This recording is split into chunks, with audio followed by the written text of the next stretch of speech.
Olá pessoal, vamos falar um pouco aqui sobre biosseguranças e o cuidado, né, com pacientes contaminados com Covid-19. Então vamos abordar aqui a biossegurança para o profissional e o ambiente e também voltado também para esses pacientes com Covid-19, né? Então assim, é uma atualidade. Mais do que no ano de 2020 vem sido abordado os cuidados, as precauções, e tem sido algo assim adotado por toda a população, independente que seja profissional da saúde ou não, tem adotado medidas de precauções, a qual é de suma importância.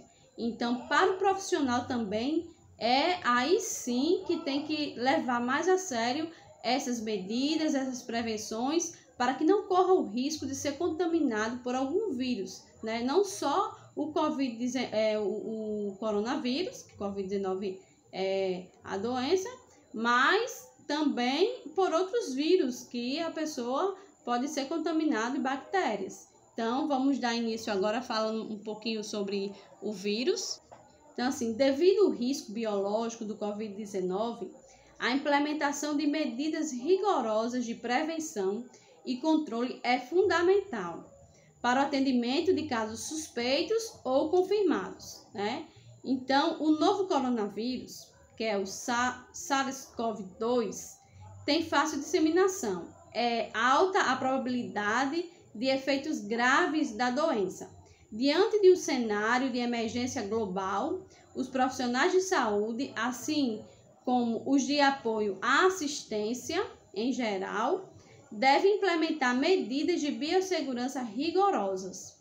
Estudos sugerem que o novo coronavírus ele é transmitido de pessoa a pessoa por gotículas respiratórias, através da fala, da tosse, do espirro, e tanto também pelo contato direto quanto o contato indireto com pessoas infectadas por meio de mãos, objetos ou superfícies contaminadas.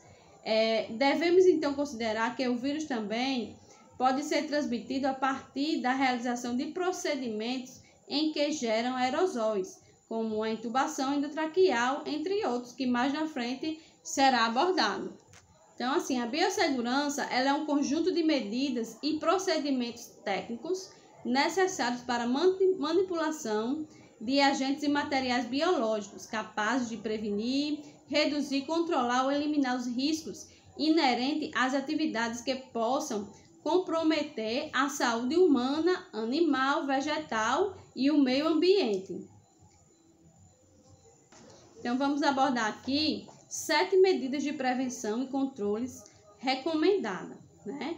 Medidas de biossegurança, elas devem iniciar antes e durante toda a permanência dos pacientes, em todos os níveis de assistência, inclusive no atendimento pré-hospitalar, que é de suma importância, móvel também de urgência e transporte interinstitucional. Então, quais são essas medidas? Essas medidas são a higienização das mãos, né? O uso da máscara, essa é a medida 1, né?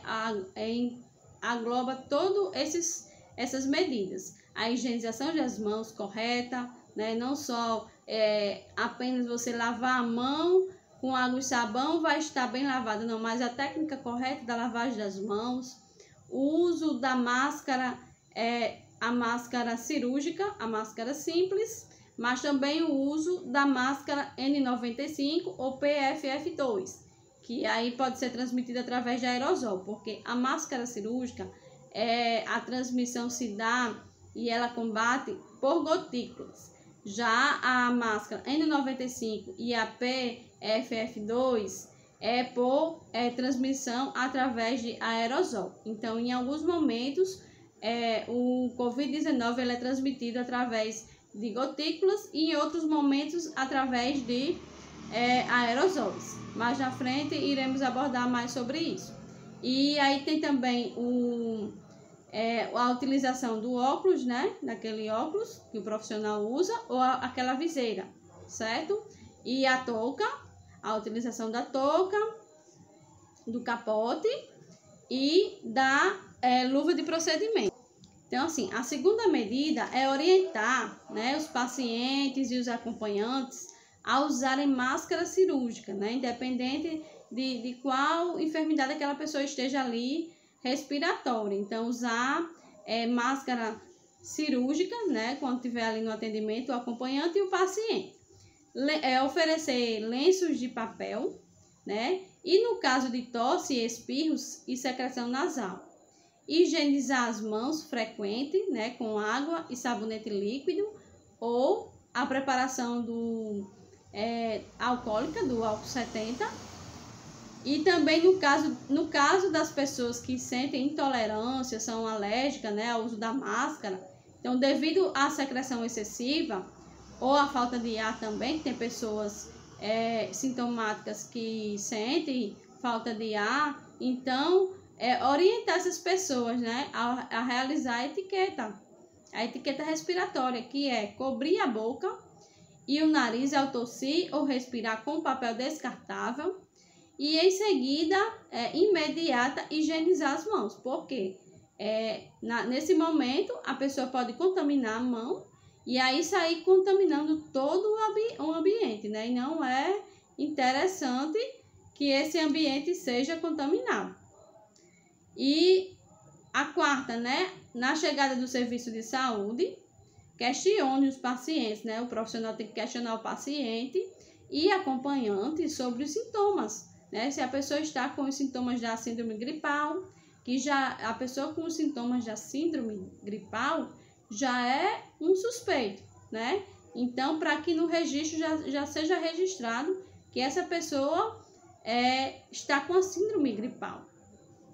E em caso de positivo, né, orientar sobre a etiqueta sempre, a etiqueta da tosse, com condições também para a higiene das mãos, né, fornecer máscara cirúrgica, né, e neste momento também, que é o 5, providenciar o isolamento destes pacientes sintomáticos que estão sentindo esses sintomas, né, e rapidamente separar uma área exclusiva dentro da unidade e em estrutura auxiliar, né, como por exemplo tendas, contêineres, né, reservar um canto para que essas pessoas sejam atendidas e que outras pessoas a qual estejam no atendimento não corram o risco de serem contaminadas, até chegar a hora da consulta ou da internação, dependendo de cada paciente, né, para que garanta que eles não fiquem esperando junto com os outros pacientes e corram esse risco. Então, a sexta medida é manter os ambientes ventilados, se possível com janelas abertas, né? O bom é que fique com as janelas abertas e as portas fechadas e não utilizar o ar-condicionado. E também, inclusive, em veículos, ao transportar paciente, né? As janelas elas têm que estar abertas para que o ar possa circular e não ter aquele risco maior de contaminação. A sétima medida é manter as salas de espera com fácil acesso, a suprimentos de higiene, está sempre orientando, né? Sempre orientando os pacientes, aqueles que estão aguardando, e aos seus familiares acompanhantes. A higiene respiratória também e a higiene das mãos, né? Com lenços descartáveis. As lixeiras com tampa e abertura sem contato manual, não pode ter esse tipo de lixeira, mas sim aquela lixeira com o acionamento com pedal, né? E também ter dispensadores com preparação alcoólica, que é o álcool 70, né? E lavatórios com dispensador. Tem também alguns casos a qual já tem aqueles dispensador, né, de sabonete líquido e suporte para papel toalha, que é de suma importância. Então, vou falar agora um pouco sobre as precauções adotadas para a assistência, né? A qual os profissionais têm que ter esse devido cuidado. As seguintes precauções devem ser implementadas para todos os casos suspeitos ou confirmados de Covid-19, né? Essas precauções também não só para esses pacientes, né, infectados pelo Covid-19, mas também outros pacientes. Todos os profissionais têm que tomar, porque essas medidas fazem parte da biossegurança. Então, vamos falar sobre a precaução padrão, né, que é a mais simples, a precaução de contato, a precaução para aerosóis e em procedimentos como, por exemplo, intubação, aspiração traqueal, ventilação mecânica, que é quando o paciente está no ventilador mecânico, respirando por aparelho, e também a não invasiva, né? Tem a invasiva e a não invasiva. Ressuscitação cardiopulmonar, coleta de amostras traqueais, então, e tem também a precaução para gotículas, né? Observe atentamente como proceder em cada um desses casos. Então, vamos dar início falando sobre a precaução mais simples, que é a padrão, né? Então, a precaução padrão deve ser seguida por todos, né? Todos os profissionais, independente da suspeita ou não de infecção, que é a higienização das mãos, né? Com água e sabão, a higienização correta com água e sabão líquido ou álcool 70, né? Após também a remoção, a retirada da luva de procedimento e também o contato com o paciente, mesmo que utilize a luva de procedimento, deve fazer essa higiene, contato com o paciente e após o contato que teve com este paciente, qualquer paciente, independente de ser COVID ou não. Utilizar, né, a luva e em caso de secreção, alguma coisa, utilizar o capote, mas também tem o jaleco, que ele é uma barreira também de proteção, é isso? Os óculos e a máscara, né, que é de suma importância, e a caixa de perfuro cortante também, a qual faz o descarte, né, que é um recipiente apropriado para, ao desprezar seringas, agulhas, né, não desconectar a agulha da seringa, tem que fazer esse descarte dela do jeito, depois que foi utilizada, não reencapar, né, essas agulhas, nem desconectá-las, desprezar ela nessa caixa de perfuro cortantes. Então vamos falar agora sobre a precaução de contato, né, como proceder nos casos de infecção ou colonização multiresistente. E então, no caso de luvas e avental, no caso utilizar luvas, né, sempre, e no caso o capote, né, além do jaleco, esses pacientes a qual tem essa precaução de contato, tem que utilizar esse capote, certo? Usar luva e avental durante toda a manipulação com este paciente, né? De catéter, sonda, tudo que você for fazer com esse paciente que está em isolamento de contato, tem que utilizar o capote, né? Coloque imediatamente, né? Antes do contato com o paciente, ou também das superfícies, né? Do paciente ali. E também ter o cuidado a qual retirar também esse capote depois de ter esse contato com o paciente, quando for sair do quarto, retirar esse capote, né? Esse capote fica lá para que outro profissional que for fazer algum procedimento utilizar o capote, certo? Tem que pacientes que estão em precaução de contato, tem o bom é que tem um quarto privativo, né?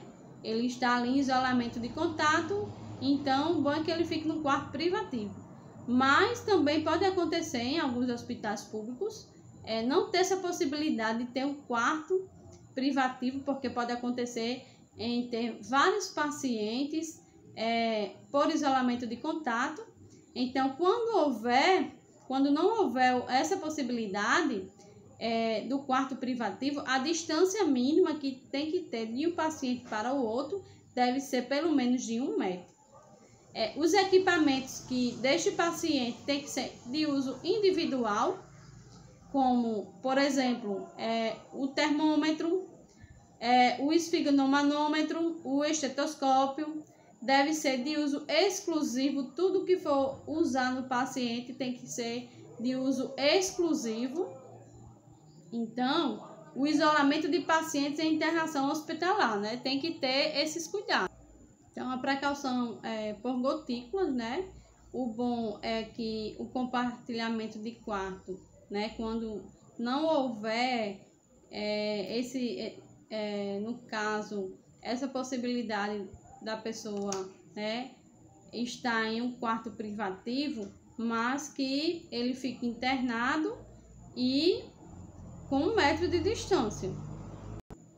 Mas que vale ressaltar também que no caso, neste caso, onde não há possibilidade em ter um quarto individual privativo para cada um, mas que estes pacientes, né, eles podem ser internados com outros infectados, mas pelo mesmo micro-organismo, pelo mesmo vírus, né, mas que também mesmo assim mantenha 1 metro de distância, né, mínima entre os 2 leitos, e o transporte de paciente deve ser evitado deste paciente, mas quando se houver necessário, ele deverá usar máscara cirúrgica durante toda a sua permanência fora do quarto, quando ele precisar sair para realizar algum exame. Então, tem que ser colocado neste paciente a máscara cirúrgica.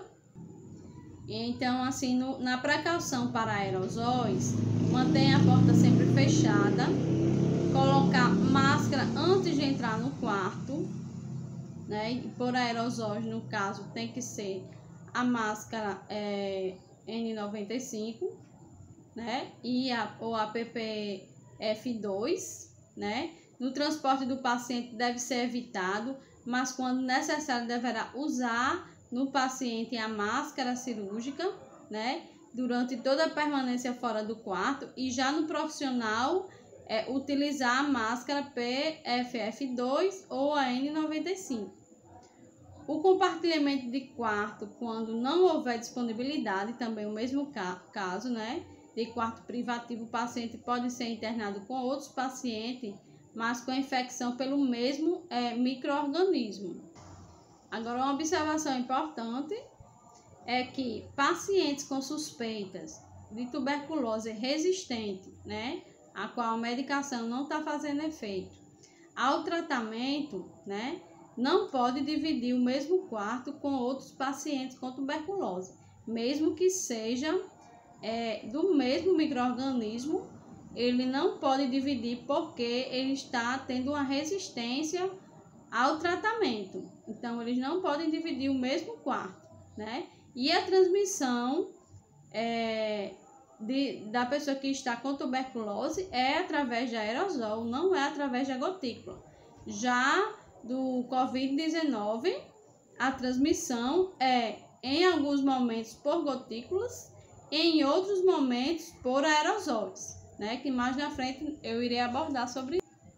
Então, assim, logo após o atendimento desses pacientes, é importante, né? Existem as diretrizes para notificação do registro.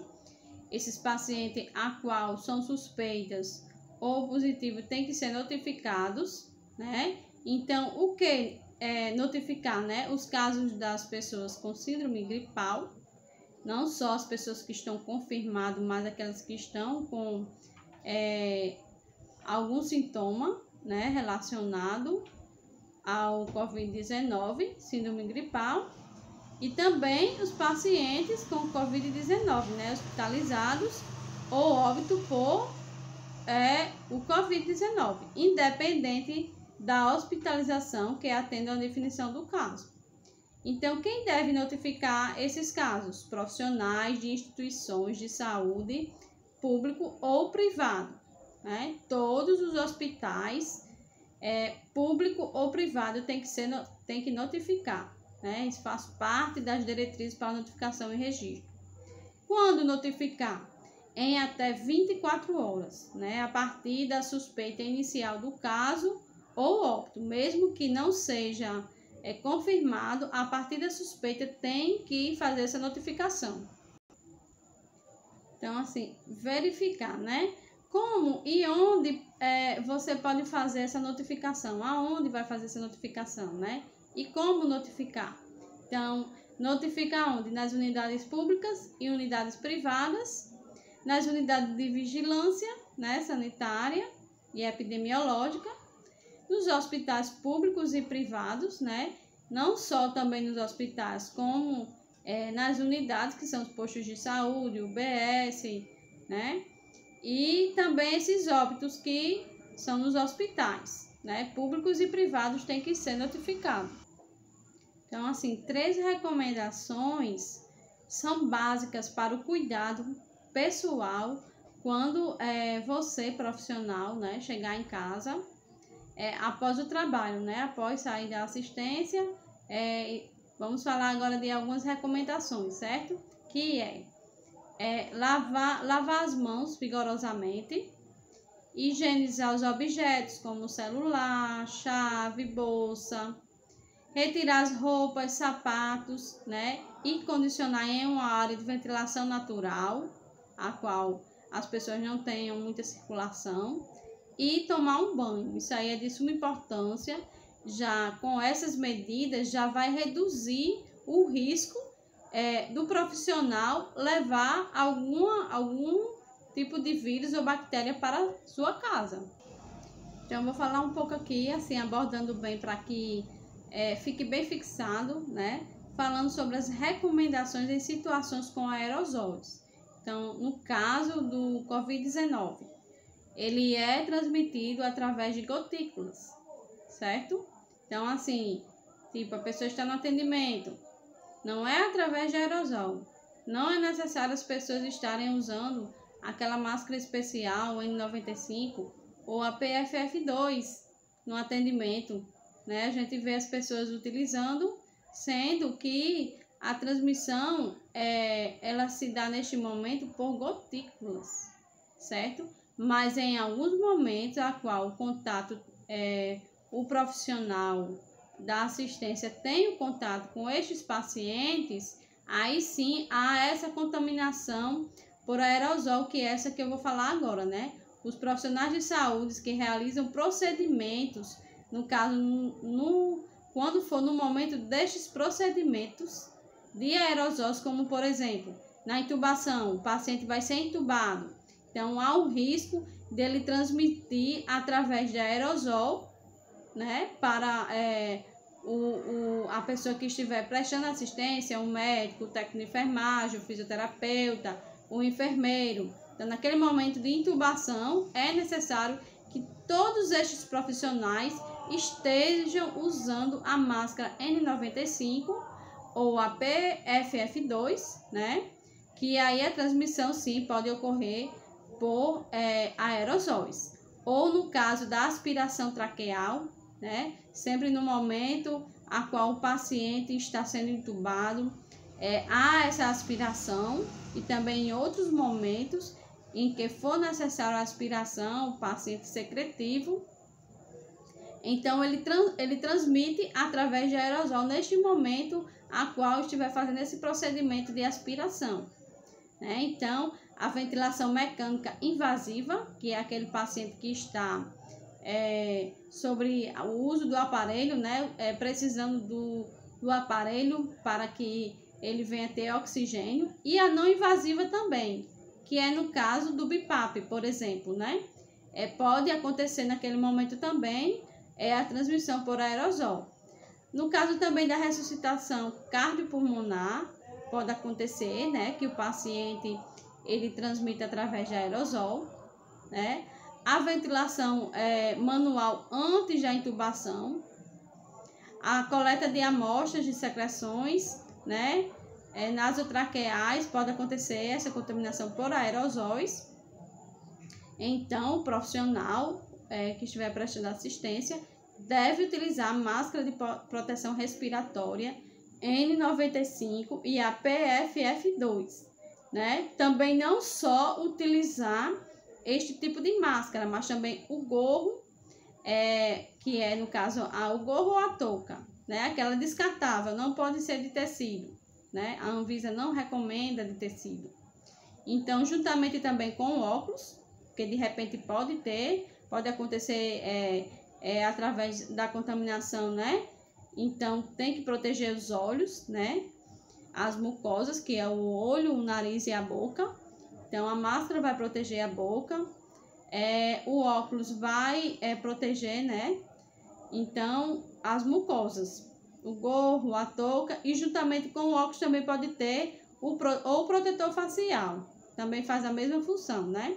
O avental não é o jaleco, não, é o avental ou capote e luvas, né? No caso, além do jaleco, utilizar o capote e luvas de procedimentos. Então, dando continuidade às precauções com relação a aerosóis, também no cuidado devemos inicialmente lembrar do procedimento também padrão, né? Higienizar as mãos, não só o padrão é usado em outros momentos, mas também no momento em que há essa precaução de aerosóis. Higienizar as mãos antes e após o contato com o paciente, mesmo que esteja utilizando luvas, devem fazer essa higiene, né? Além também do uso do óculos, da máscara, do avental, quando houver o risco de contato com sangue e secreção. Feito isso, né, conferir as recomendações específicas. Então, assim, saindo um pouquinho dos aerosóis, a precaução de aerosol, as normas regulamentadoras do Conselho Federal de Enfermagem, que é a NR 32, ela é seguida pela enfermagem e determina a proibição do uso de adornos para proteger o profissional. Muitas vezes as pessoas ficam chateadas porque não podem usar adornos, né? Mas isso aí já é uma precaução para que o profissional não seja contaminado também através desses adornos.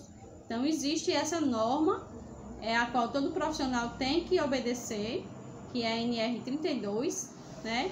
Que é justamente para proteger o profissional dos riscos de contaminação com materiais biológicos, porque nesses adornos pode de repente ter o depósito de micro-organismos em algum momento da assistência, né? Então esses micro-organismos podem fixar no objeto. Então esta norma ela define como adornos, um exemplo, né? As alianças, os anéis, porque de repente pode ficar ali algum micro-organismo entre o anel, entre as pulseiras, relógio, colar, brinco, broche, pinces exposto, gravata, no caso também de crachá, né? Aqueles que é pendurado não é recomendado com cordão, aqueles que são pendurados com cordão. Então, é de suma importância que todo profissional, principalmente da enfermagem, siga essa norma de regulamentadora do Conselho Federal de Enfermagem, que é a NR 32. Então, vamos aprofundar mais um pouco aqui, uma explicação mais objetiva, né, com relação à NR 32, que é a norma regulamentadora. Então, um exemplo é os cabelos. Manter os cabelos presos, né, utilizar touca adequada, né, que é aquela descartável, porque de repente a pessoa pode chegar a vir em contato com um paciente suspeito de Covid, então é uma prevenção utilizar a touca descartável, né, porque em algum momento do procedimento tipo aerosol, você pode ser contaminado, né, o paciente ali for fazer algum procedimento, então é necessário estar utilizando a touca, né. Para os homens que têm barba, retirar a barba, ou se aqueles que não podem de jeito nenhum retirar, né, que já usa há muito tempo, tem que aparar a barba, pois pelo contato, a máscara de repente pode prejudicar esse contato, né, e a proteção, né, a vedação da máscara não vai ficar tão vedada por causa da barba, então tem que aparar bem essa barba. Quem utiliza óculos de grau, né, higienizar regularmente as lentes, né, dos óculos diariamente, evitar o uso de cordões, correntes, brincos, isso aí fala dos adornos. Os calçados, tem que utilizar calçado fechado, né, confortável e com solado de borracha, para não correr o risco da pessoa de repente escorregar. Então tem que usar aqueles sapatos que sejam com solados de borracha. As unhas, manter as unhas curtas, limpas, evitar o uso de esmalte, mas se usar o esmalte, optar por cor clara, né, ao utilizar para melhor higienização, para que fique visível. Não pode utilizar cor escura como preto, vermelho escuro, não pode, né? É de acordo com a norma regulamentadora. Então, as lentes de contato, evitar o uso de lente, quem usa lente de contato, né? Substituir por óculos, pois quem utiliza as lentes costuma manipular os olhos várias vezes, né? Então, não é recomendado utilizar lente de contato. E higienização, né, no manuseio, caso opte por lentes, lavar as mãos frequentemente com água e sabão, limpar, higienizar com álcool 70. De preferência, as lentes têm que ser descartadas, né, diária, e evitar a manipulação excessiva.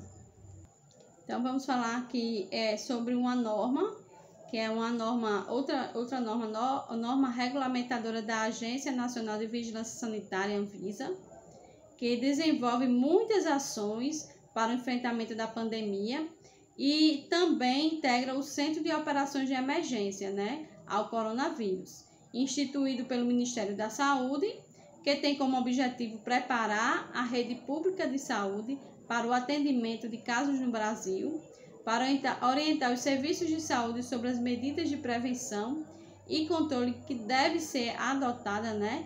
A Anvisa publicou neste ano de 2020, em 30 de 3 de 2020, essa nota técnica, né, que é de número 4 de 2020, que vem sendo constantemente atualizada em função ao avanço da pandemia e do avanço do conhecimento científico, né? Então, alguns dos aspectos específicos para os UTIs publicados nessa nota.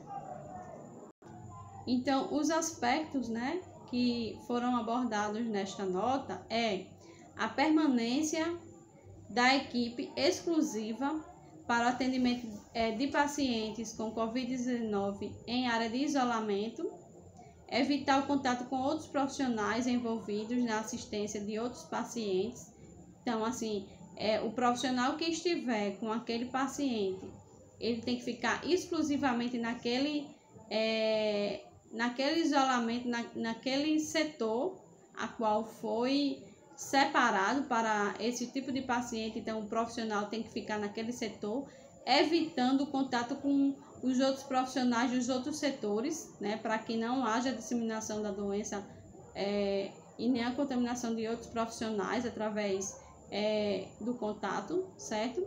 2. Os profissionais que permanecerem na área de isolamento para a Covid-19 devem retirar a roupa pessoal. Então, ao chegar no hospital, retira a roupa pessoal e logo no início das atividades diárias usar apenas a roupa que é disponibilizada pela instituição. Então, a instituição ela disponibiliza de uma roupa a qual esses pacientes irão utilizar e retira aquela roupa a qual eles chegam no ambiente, né, do hospital. 3. Na possibilidade de internação do paciente em unidade de isolamento respiratório com pressão negativa.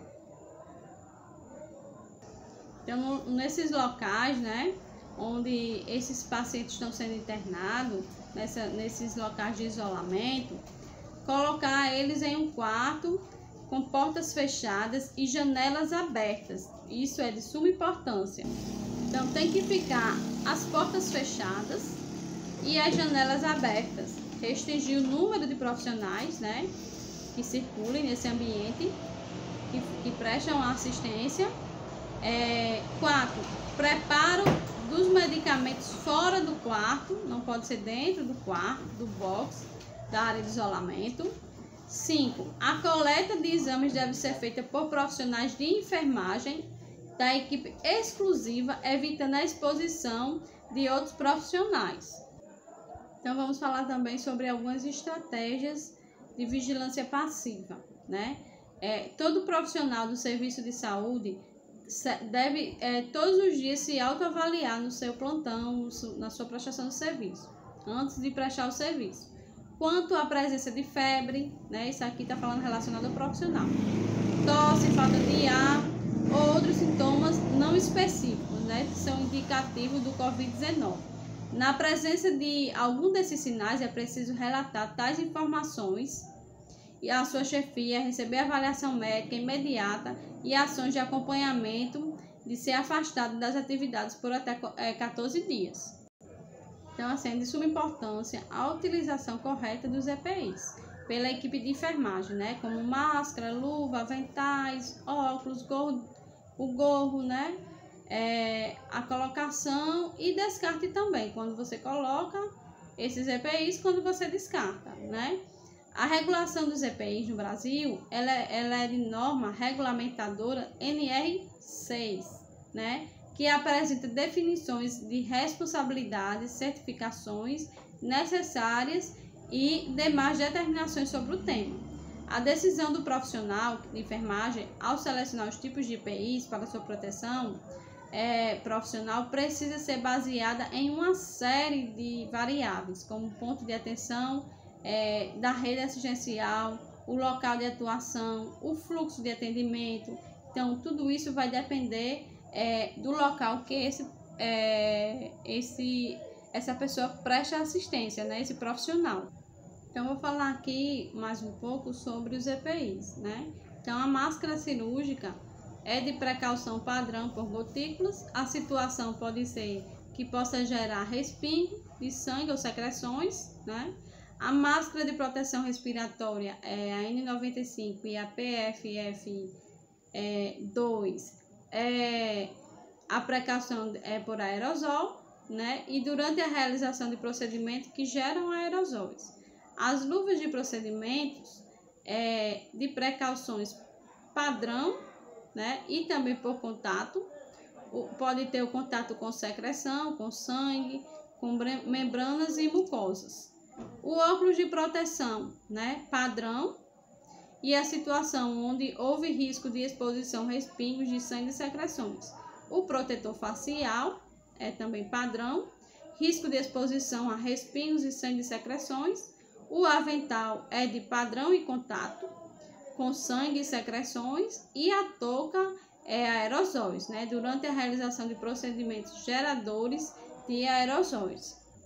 Então, assim, a finalidade da utilização correta e manejo dos EPIs, cada EPI tem um objetivo específico, seja para proteger o usuário, né, que é o paciente, de exposição de respingos, secreções, ou também da pessoa que está prestando assistência, né, que fica exposta aos respingos, às excreções ou proteção quando há o contato com membranas e mucosas.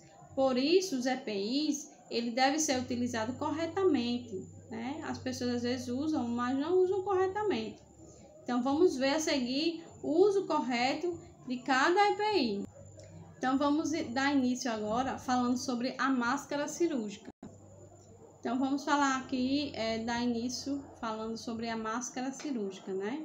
Então, é utilizada como barreira física para evitar a contaminação da boca e nariz, que faz parte da mucosa, né, do profissional de saúde, quando atua também em curta distância inferior a 1 metro. Caso esta máscara esteja úmida ou apresente sujidade, deve ser substituída imediatamente. Para retirada e remoção a máscara, segurando pelas tiras, né? Você não pode ter o contato com a superfície externa, mas retirando pelas tiras, né, laterais, para evitar essa contaminação. E em seguida higienizar as mãos. É importante lembrar que a máscara cirúrgica ela é de uso individual e não pode ser guardada, muito menos reutilizada. É necessário fazer correto, né, o descarte a cada máscara utilizada. Então, eu quero fazer uma pequena simulação, né? Então, a máscara cirúrgica, ela tem que segurar pelas tiras, né? A qual você vai colocar e não ter o contato com ela. E aí, você coloca a máscara, né? Não tem esse contato, certo? Aqui tem um aramezinho a qual você vai colocar aqui já para proteção, e também quem usa óculos, né, para que fique bem vedada. Essa máscara tem que ficar nada que venha impedir, né? Tem que ficar bem vedada esta máscara para que o profissional fique bem protegido, né, contra respingo, contra alguma contaminação por gotícula, porque a máscara cirúrgica, ela é um EPI, a qual protege o profissional da transmissão por gotícula. Por aerosol não, por aerosol é a que eu já falei, a N95 e a PFF2, né? Que a transmissão se dá por menos do que 5 micra, certo? São partículas muito pequenas. E já as gotículas não, já as gotículas não são partículas pequenas. Então, esse EPI, ele é de uso individual, tem que ser retirado corretamente o seu descarte e quando ela estiver úmida, ela já não está fazendo mais o mesmo efeito, né? Então, tem que ter esse cuidado na colocação desta máscara e também quando você for retirar para descartar, porque você já teve vários contatos, né? Então, assim, ninguém sabe, de repente pode ela estar contaminada externamente. Então, o ideal é que retire por aqui, descarte e logo após fazer a higienização das mãos. Então, vamos falar um pouco agora sobre... A gente já falou bem sobre a N95 e a PFF2, né? Que é a máscara que protege contra o aerosol. Então, ela tem que ser, por aerosol, tem que ser esse tipo de máscara, N95, N99, N100, PFF2 e PFF3, né? Devendo ser utilizada, no caso de procedimentos que produzam aerosóis, no caso de intubação, aspiração do paciente, ventilação não invasiva, ressuscitação cardiopulmonar, ventilação manual e antes da intubação, né? E entre outros, a qual já foi abordado. As luvas não estéreis, né? Então, as luvas não estéreis são indicadas para a realização de procedimentos não cirúrgicos, porque as luvas que são utilizadas para procedimentos cirúrgicos e outros procedimentos são as luvas estéreis. Então, estamos falando aqui sobre as não estéreis, né? A escolha da luva tem que ser compatível com o tamanho das mãos, né? É um passo importante para a segurança do profissional. Nem sempre há essa possibilidade, né? Então, visto que as luvas justas demais, ela tendem a romper, né? A rasgar. E as largas demais podem favorecer a exposição dos punhos, né? Então, com maior facilidade para os procedimentos assépticos, é indicado luvas estéreis, no caso de outros procedimentos, não é isso? Portanto, nunca higienize as mãos quando estiver com as luvas, enluvadas. A higiene de sua mão é antes de você utilizar a luva e após a utilização também, quando desprezar, fazer o uso, né? E higienizar. Depois que desprezar essa luva, tem que ser higienizada as mãos. Então, vamos falar agora um pouquinho sobre o óculos, né? De proteção e protetores faciais, né? Os óculos de proteção devem ser de uso individual também. Possuir proteção lateral, né? E a parte superior fechada. Caso o profissional use óculos de lentes corretiva, esse não serve como óculos, né, de proteção, devido à abertura lateral, né? Então, tem que ser esse tipo de óculos de proteção. A parte superior com possibilidade, tem que ter esse cuidado, né, de contaminação dos profissionais, né? Então, neste caso, é indicado o uso dos óculos, né? Então, em alguns casos, é utilizado o protetor e os óculos. Então, assim, o protetor facial deve cobrir a frente e os lados do rosto. Muitas vezes, os profissionais de saúde utilizam óculos e protetor facial conjuntamente, né, para maior proteção.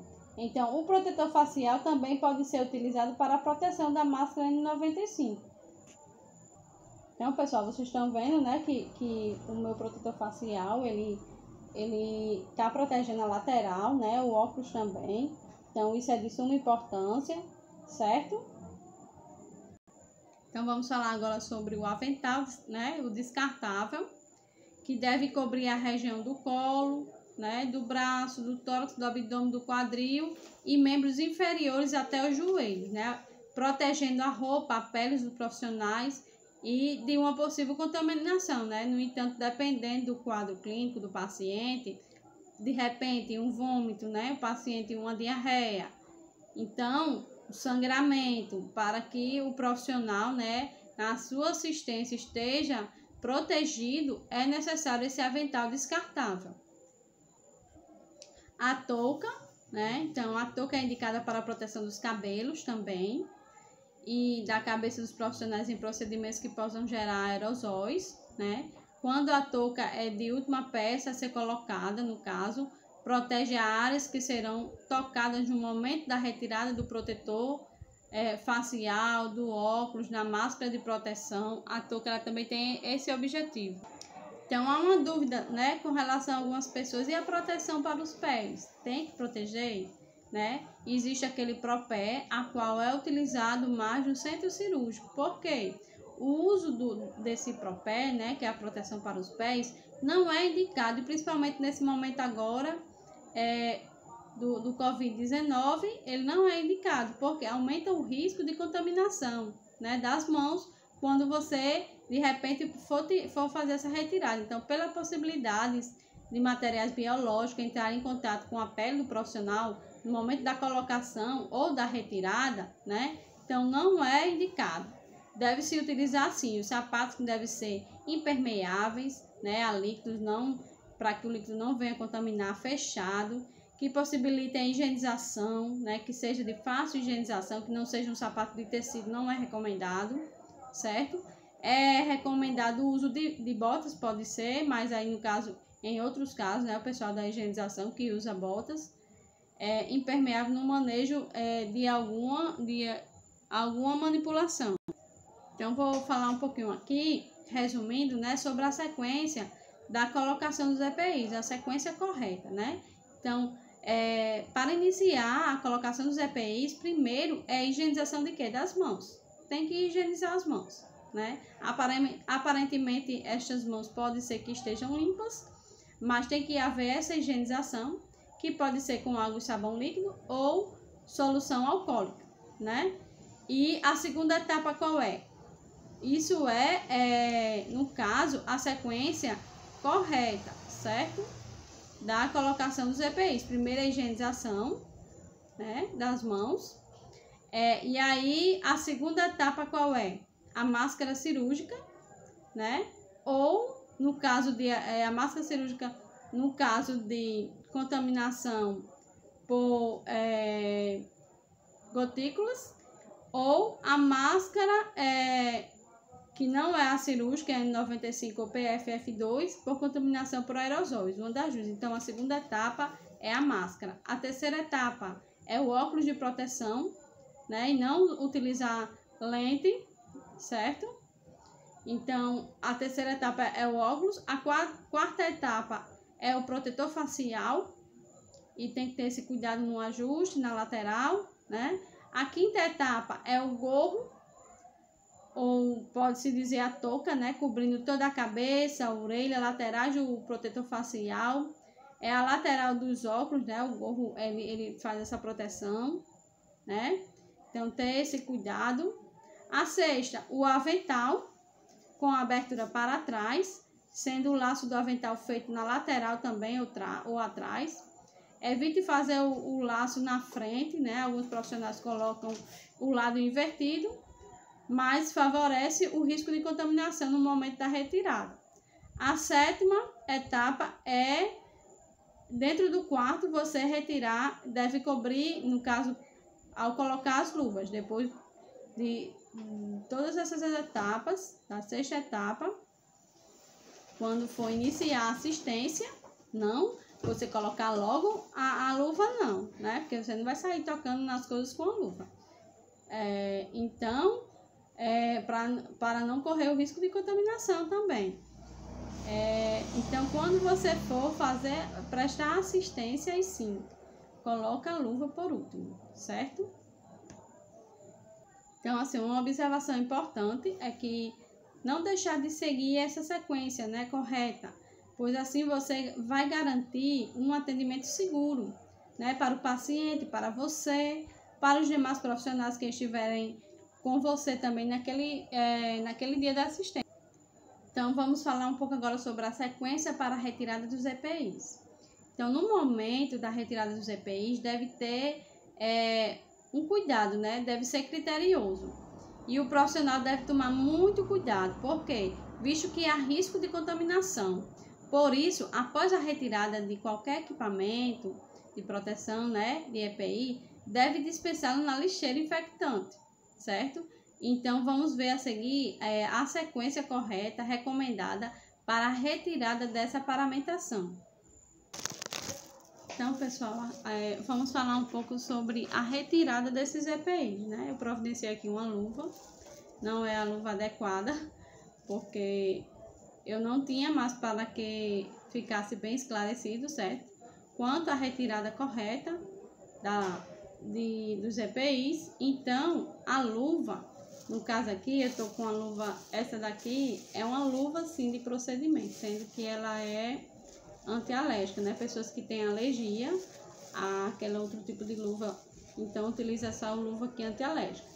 Mas essa daqui não. Essa aqui foi uma luva que eu tenho aqui em casa, normal, de plástico. Mas só para fazer a simulação, para que vocês venham entender, na retirada correta, né? Após o atendimento do paciente, o contato que teve com o paciente antes de sair do quarto, é importante isso.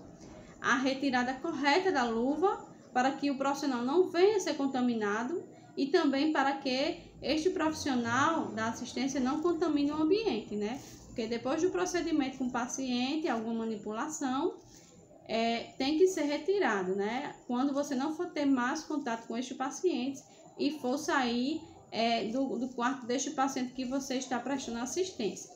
Então, como você vai fazer? Você vai pegar a parte externa da luva, que é esta parte aqui, certo? E vai puxar, né? Retirar. Ao você retirar, você já pega a luva, né? Você nem teve contato com a parte externa. Se tivesse cuidado, você não vai se contaminar, certo? E com essa partezinha da luva, porque essa daqui não é igual àquela outra, então há uma certa dificuldade. Então, com essa outra parte, você puxa, pronto. A parte da qual você teve contato está aqui dentro. Você não teve, a qual você teve contato com o paciente. Então, quando você faz essa retirada, logo após, né, despreza esta luva, né, no lixo apropriado e lava as mãos, porque neste momento, na retirada, pode ocorrer assim, de repente, você encostou na parte externa da luva e pode ter encostado, né? A gente tem essa precaução, esse devido cuidado, então já vai fazer a lavagem das mãos corretas, né? Do mesmo jeito é o avental descartável, né? Então este avental pega nas tiras, né? Porque fica uma tira aqui para amarrar, então você tira pelas tiras, sem ter o contato com este avental, a parte externa. Então, esses cuidados é de suma importância. Então, assim, após retirar, né, a luva, retira o avental, lava as mãos com água e sabão, né? O banho tem que ser com água e sabão, não só com álcool 70, mas com água e sabão. Então, retira a touca, o gorro, né? Sempre puxando pela parte posterior e inferior. Retirar depois da saída, né? Após sair do quarto, os outros EPIs. Primeiro, quando estiver lá no quarto privativo, lá do paciente prestando assistência, retira a luva e faz e o avental, né? E faz porque primeiro tem que ser a luva, porque se você for tirar o avental, você vai se contaminar. Então, tira a luva, faz a higienização das mãos e retira o avental. Depois que retirar o avental, faz a higienização das mãos, né? Porque você vai tocar em superfície, vai na maçaneta da porta. Então, ao sair, você retira a touca, que é o gorro, né? Puxando sempre pela parte posterior. Retirar o protetor facial também, né? Pelas laterais. E colocar numa bandeja para higienização, para o setor adequado de higienização, certo? Retirar os óculos de proteção pelas laterais também, depositar numa bandeja, a qual vai para o local adequado para a higienização, que é a CCIH, certo? Higienizar as mãos, preferencialmente sempre com água e sabão, e depois com álcool 70. Retirar a máscara cirúrgica pelas laterais, né? Desprezar no lixo infectante. Todos esses materiais têm que ser desprezados em lixo infectante, né? A máscara N95